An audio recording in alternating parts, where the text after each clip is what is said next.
This is day 2 of my 7 days of videos. My first 7 days being on YouTube, so I'm going to make a video every single day. This is day number 2. If you want to come back and watch day number 1, I will have a link in the description below. Yesterday I just had an intro, a little video, a little bit about myself, and I talked a little bit about white pride and what it means to me, and I compared it to other forms of pride that I see in the world today. Now, today I wanted to talk a little bit about immigration, and specifically illegal immigration and other forms of immigration as well. And I wanted to bring that up because a friend of mine was talking to me this morning about Donald Trump. Um, to be clear, I don't fully like him as presidential candidate, but I will definitely vote for him over Bernie Sanders or Hillary Clinton, that's for damn sure. Pardon my language. However, he is not my first choice for president. Moving on. The person this morning brought up a speech that he made a while ago about illegal immigrants, where he said, when Mexico, I'm paraphrasing here, don't quote me.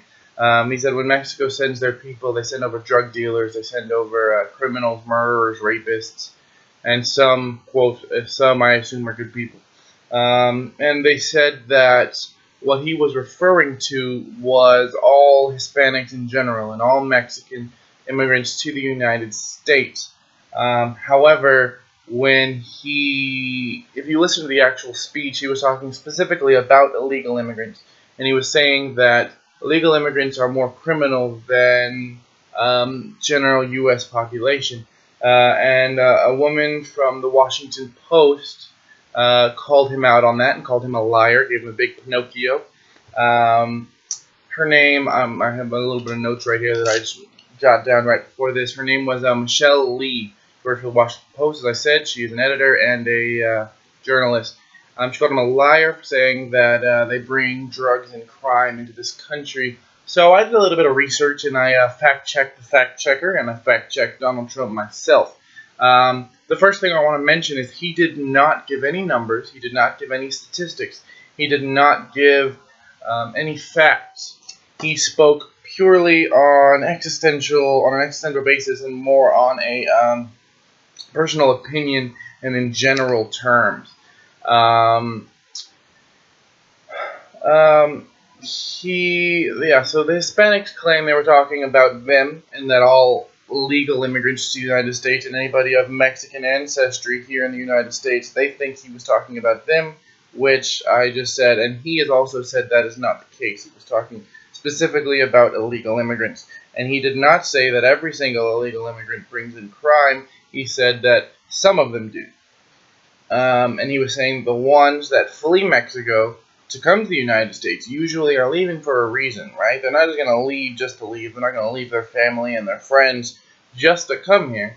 Some of them leave for a better life, but usually they're fleeing something. Sometimes it's incarceration. Sometimes it would be the cartel they're trying to leave.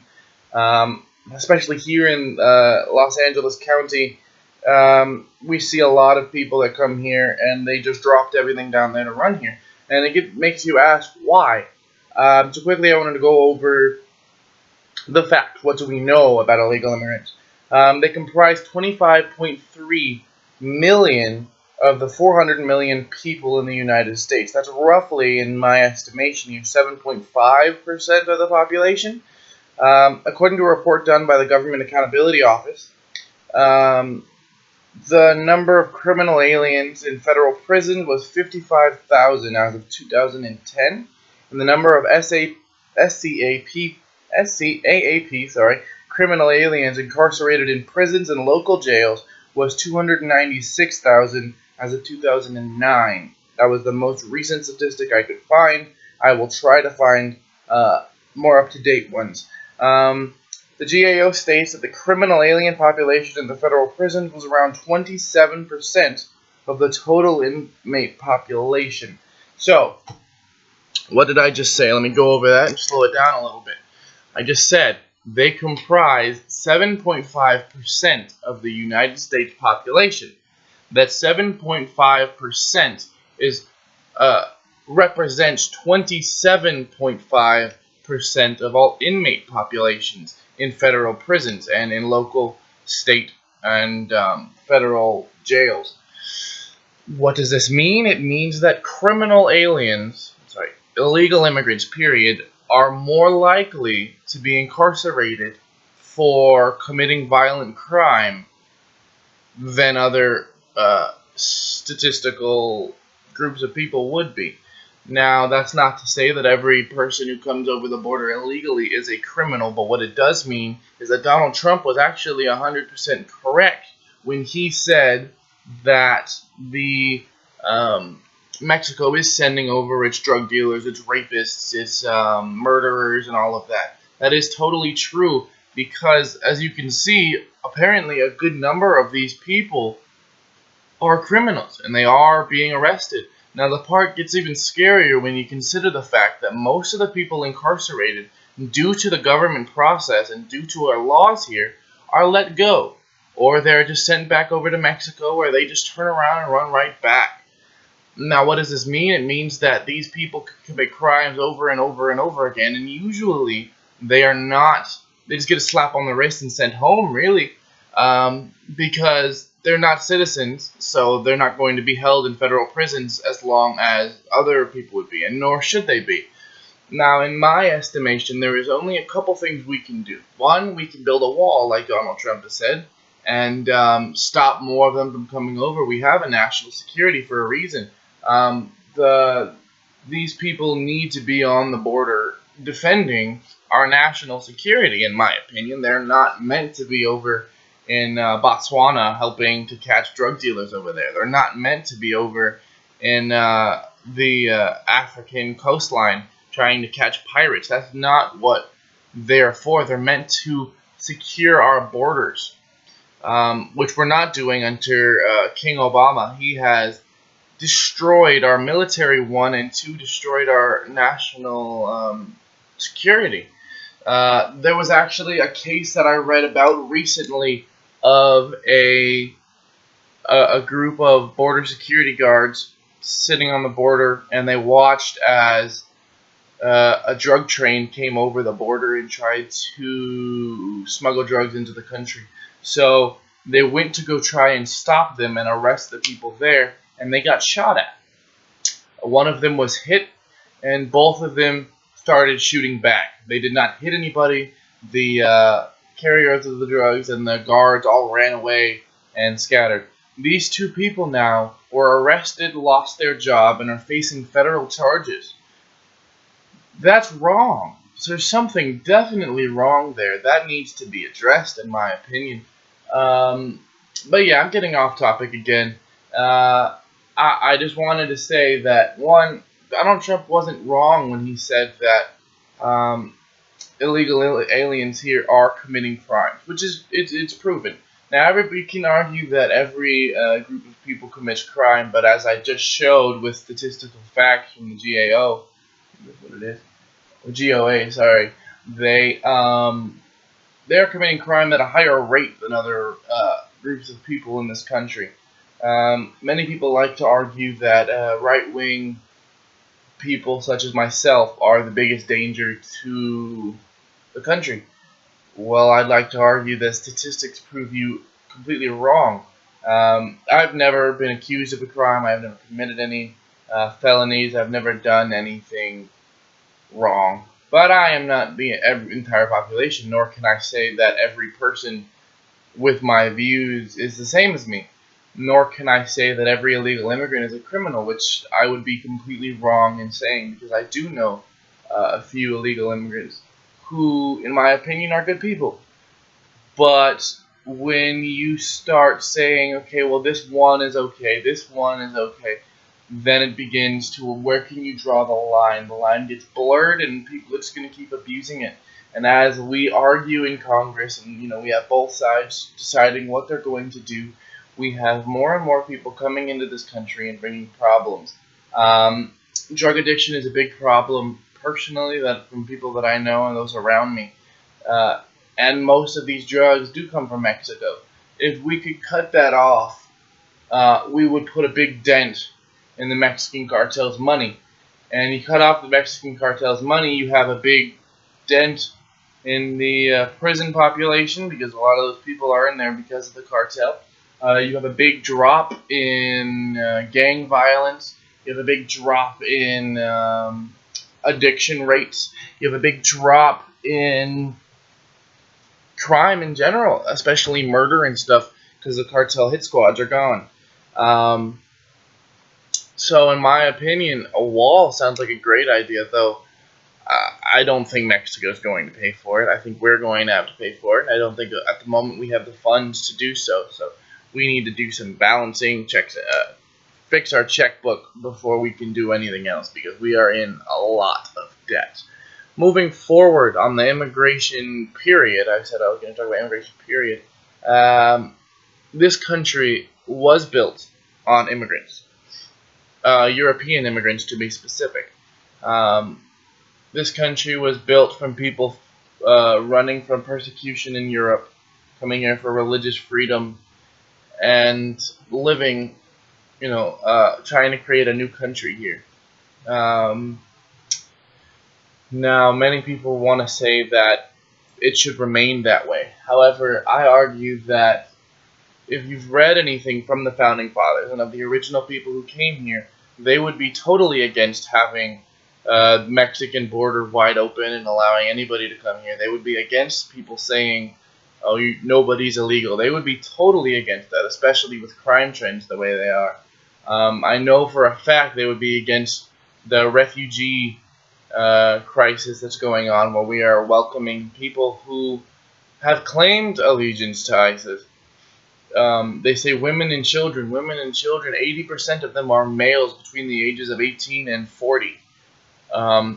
So those don't look like women and children to me. If you're fearing persecution, like we saw in World War II, like we saw with the Cuban crisis, we saw men, women, children, entire families, old people coming here trying to get a new life.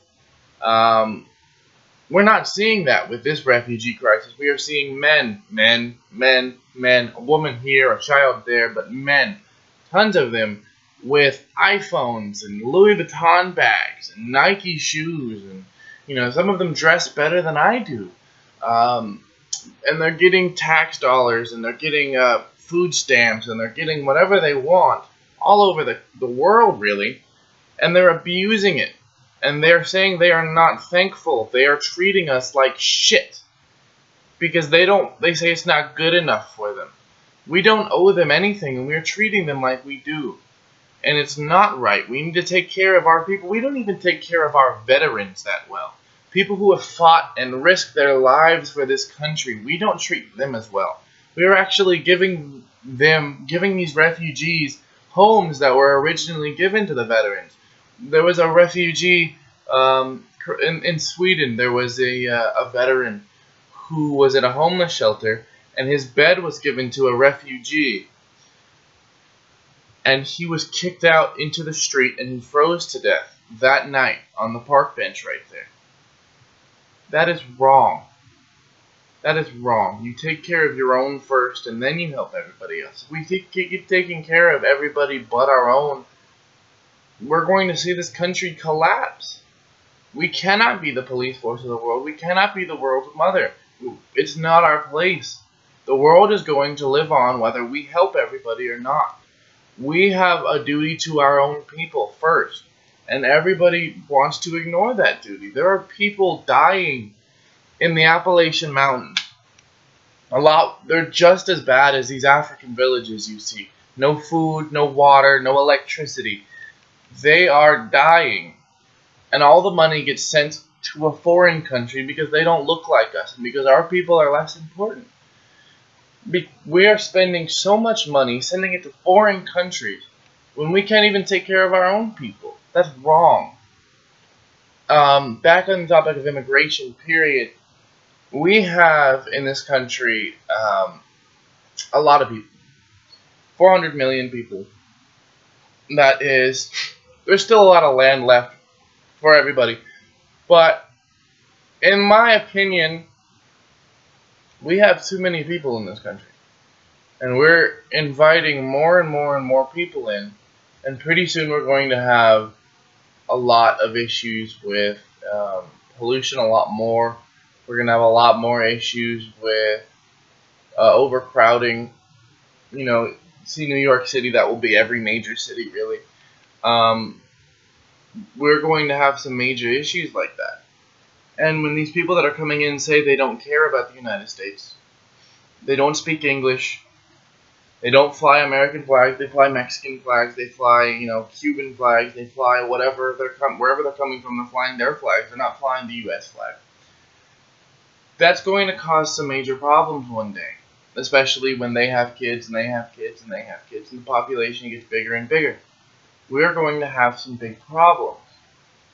Um, in my opinion, I think we need to put a halt on not only illegal immigration, but we need to slow the gears extremely for immigration, period. I think we have a lot of people and that we need to choose the people we allow into this country.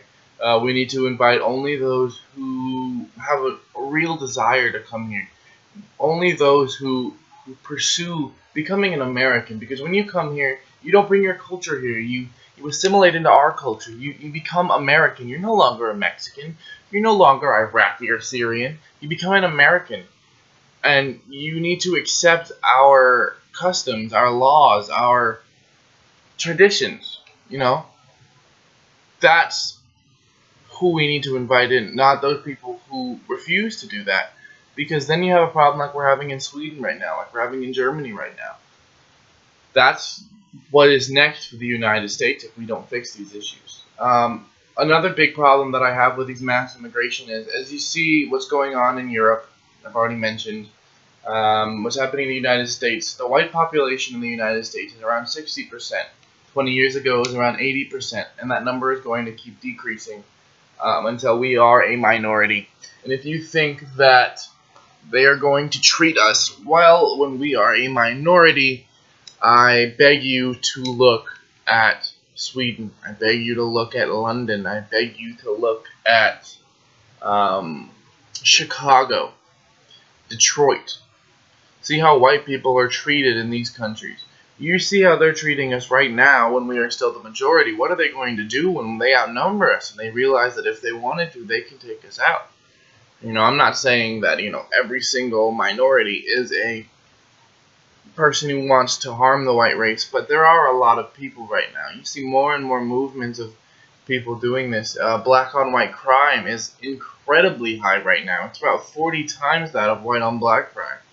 White on black rape accounted for 0% of all rapes in the United States, whereas black on white rape accounted for close to 40%. That says a lot right there. I don't want to be a minority in every single country in the world. Africa is majority black, right? The Middle East is majority Arabic, right?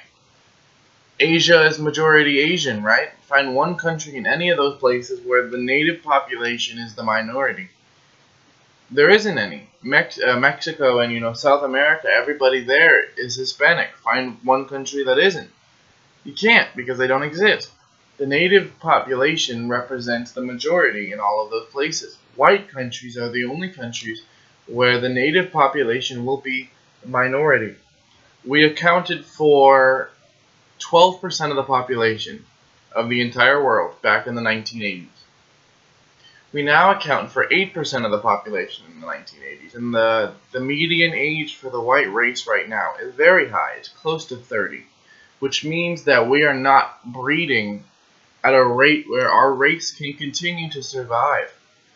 The Washington Times actually did a report and said that the white race will die by the year 2120. 2150. 2150. I don't remember. One of those two. I, for one, don't want to see my race die. I am proud to be white. And we have done some amazing things in the world. More so than most other races. All races have contributed to the world, but the white race has contributed so much. We created everything, really. And to watch us die, I can't fathom it. But it's happening. There are less white people alive today than there were 10 years ago. And that number is going to keep dropping until we cease to exist in all places around the world. and until we either breed out or go extinct through physical means.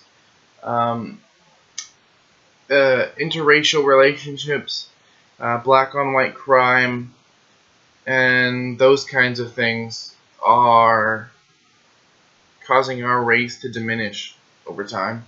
Every other race in the world, their population is going up, up, up. Black rates are going up, up, up. Asian rates are going up, up, up. Hispanics up. Arabs up. White race down.